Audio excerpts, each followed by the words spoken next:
দাম্পত্য জীবনে কখনো ঝগড়া হয়নি এমন দম্পতি খুঁজে পাওয়া দুষ্কর।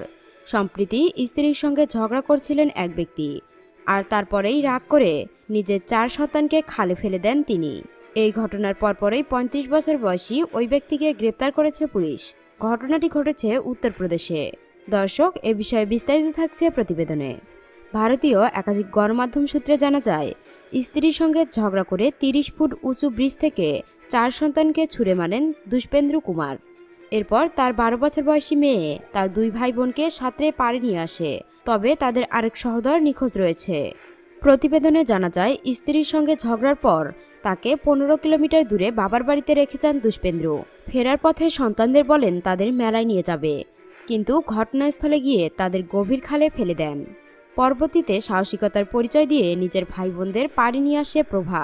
তাদের 3 ভাই বোনের অবস্থা স্থিতিশীল রয়েছে, তবে তাদের মধ্যে একজনকে এখনও খুঁজে পাওয়া যায়নি।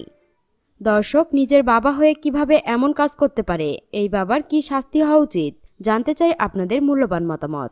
এখনকার মতো এখানেই শেষ। পরবর্তী আপডেট নিউজ পেতে আমাদের এই চ্যানেলটিকে সাবস্ক্রাইব করে রাখুন। ধন্যবাদ।